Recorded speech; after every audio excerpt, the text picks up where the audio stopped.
Stem cells have produced the latest sensation in the world of medicine, a contemporary technology that holds seemingly miraculous properties, like the ability to regenerate failed organs and treat a plethora of diseases. This technology is especially useful for treating several neurodegenerative disorders, which are neither preventative nor treatable. However, stem cells are most often misunderstood by the public. What are they? Where do they come from? And what makes them so useful? This misunderstanding produces further questions, like why governmental bodies and regulatory agencies are blocking funds for stem cell research and its related therapies. However, after considering all of the proof that points to its tremendous capacity to improve the quality of life of those suffering from neurological diseases, stem cell-based medicine should be funded by the federal government, as long as rigorous regulation maintains its ethicality. So the first question that must be answered to gain insight into the argument of stem cell-based medicine is, what are stem cells? Stem cells serve as the preliminary units in the human body that harbor the ability to differentiate and specialize to become the various types of functioning cells. There are two categories of stem cells, both of which must be explored to gain a true understanding of stem cells as a whole. The first category of stem cells are pluripotent and can be traced back to when we are born. The cells that make up our embryo in the first week after birth are known as embryonic stem cells, or HESCs. During embryonic growth, these cells go through mitotic division and are programmed to differentiate into any of the several types of cells in our body, giving them pluripotency. Induced pluripotent cells work similarly, but they are genetically modified by humans as opposed to HESCs, which are formed naturally. The second type of stem cell is known as multipotent because they can differentiate into many cells, but they are not as versatile as pluripotent stem cells and are restricted to forming cells of the organ that they are extracted from. Mesenchymal stem cells, or MSCs, are one type of multipotent stem cell that are found in the Wharton's jelly of the umbilical cord.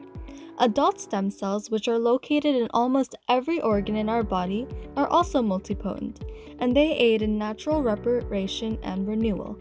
When we get injured, it is our adult stem cells that fuse our bones back together, for example, or grow skin over our cuts. This ability to differentiate is what makes stem cells so useful in curing diseases. Several studies have been delved into to figure out how exactly stem cells target and repair the damaged organs in our body. One such study explores cerebral palsy, which causes disability in children due to the damage to the cerebral motor cortex, the part of the brain that regulates movement. Embryonic stem cells can thus be used to replace and regenerate the damaged neural cells to overcome this impairment. To discover the recovery sequence in humans, the independent ethics community approved a study protocol on cerebral palsy patients that had previously participated in physiotherapy but experienced no improvements in their motor functions. By the end of the treatment, based on the GMFCS scale, which measures disability in cerebral palsy, all patients experienced an improvement in their GMFCS score, and none finished treatment with a score of 4 or 5, which are the worst scores possible. The success of these trials lies behind the ability of HESCs to respond to chemotactic signals released by impaired tissues, signaling that they need reparation. When the damaged neural tissues release these chemical messengers, the HESCs are able to migrate to the site of damage and repair the damaged cerebral motor cortex, allowing this area to coordinate movements normally. Another disease that has shown success in being treated by stem cell therapy is multiple sclerosis, which results in the disruption of signals between the central nervous system and the peripheral nervous system due to the degeneration of the myelin sheath, the protective covering around neural cells. A study approved by the United States Food and Drug Administration compared the multiple sclerosis disease progression of those treated with non-myeloablative HESC therapy with those treated with disease-modifying therapy, which is the current treatment for multiple sclerosis, but in fact only treats its symptoms. After analyzing the results of the study on the EDSS, which measures disability, and the NRS, which measures pain level, those treated with HSC therapy showed a mean improvement in both of these scores, while those treated with DMT showed an improvement in the EDSS score, but a deterioration in the NRS scores. Also, only 3% of patients treated with HSC therapy experienced a relapse of multiple sclerosis, as compared to 69% of patients treated with DMT. These results arose because of the programmability of stem cells in such a way that they rebuild the degenerated myelin sheath around the damaged neural cells, much like the initial construction of the myelin sheath in the embryonic stage of a child. With this technology, patients of multiple sclerosis achieved higher mobility, balance, coordination, and less pain. Several other trials are currently being conducted to find cures for other neurological diseases as well, such as Parkinson's disease and Alzheimer's, and upon receiving federal support, funding towards research will increase and companies will be able to conduct and mobilize treatments much more efficiently, presenting the possibility that the cures of several other neurological diseases are within arm's reach. Despite its apparent success, the federal government, as well as the Food and Drug Administration, has often blocked funds for stem cell research. But why does such a battle exist when stem cells are so beneficial in curing diseases? The problem lies within the source of stem cells. As previously pointed out, the most useful of stem cells, the HESCs, are sourced from human embryos. Several scientists consider that the embryo dies after extracting HESCs from the blastocyst. However, in 1998, scientists James Thomson and John Gearhart discovered a method to successfully extract human embryonic stem cells without killing the embryo, which eliminates this issue. Another complaint presented by opponents is that both voluntary and spontaneously aborted fetuses, as well as fetuses from in vitro fertilization, are the primary source of human embryonic stem cells. These fetuses are usually destroyed, especially because several fertility clinics often have an excess of embryos, which can only survive for a limited amount of time.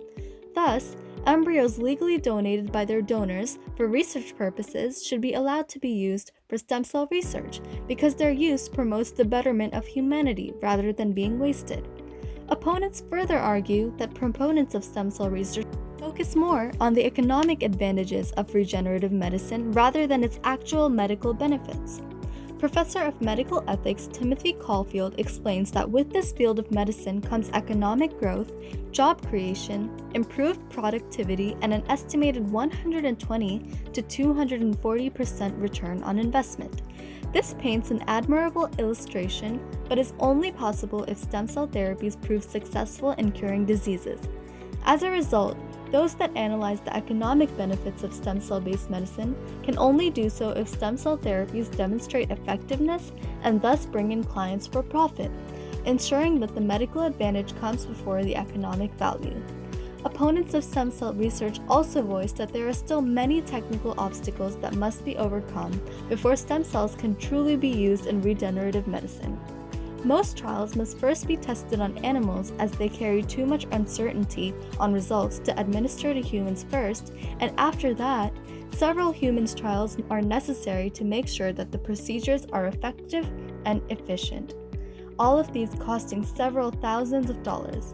However, when looking at the federal budget of 2015, military spending accounted for over 53% of discretionary spending, and science only accounted for 0.78% of all federal spending.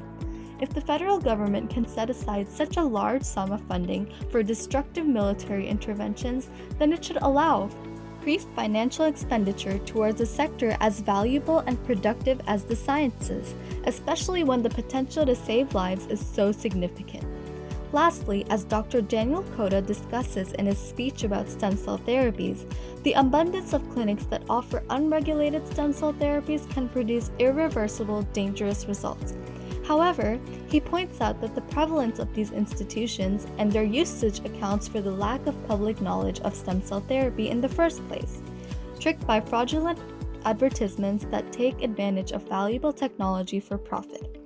Dr. Coda goes on to provide a solution to this problem, in which scientists and regulatory agencies educate the public more about approved stem cell therapies and their availability, so that the public can make an informed decision that will not be hazardous to their health. So, instead of blocking the funds for stem cell research, governments and agencies such as the FDA should make more efforts to support it. ensuring that ethicality prevails when conducting trials and administering treatments.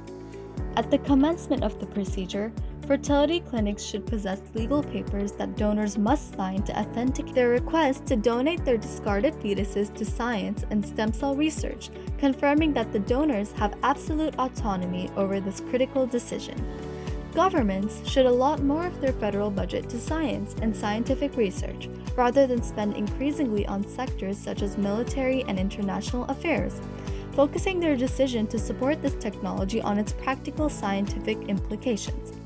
Also, the economic growth linked to stem cell research highlighted by Caulfield and its return of investment illustrates the ability of stem cell research to fund itself in the future, so the technology only needs an initial boost of expenditure. Since the FDA is already overwhelmed with existing duties, the federal government should invest in the creation of a separate agency to regulate stem cell research and ensure the effectiveness and safety of stem cell-based medicine. Such an arrangement is necessary to give enough attention to a technology that has the potential to improve the lives of millions. As a result, the approval and evaluation of research trials will increase in efficiency, decreasing the current wait time of 10 years before a treatment reaches the market. The said agency should also create an updated manual on how stem cell clinics and research centers should administer these procedures, being lenient enough that several trials receive approval, but also uncompromising that all centers uphold the proper safety measures and ethics necessary to improve life rather than impair it. More importantly, the agency should publicize the approved stem cell therapies under their guidelines and actively shut down and report those that have no approval, keeping the public informed about safe options for treatment. Stem cell technology embodies a tidal wave of success that will soon be available globally, but needs legal support to become a tangible reality in the United States and the rest of the world, providing relief to all that desperately need it.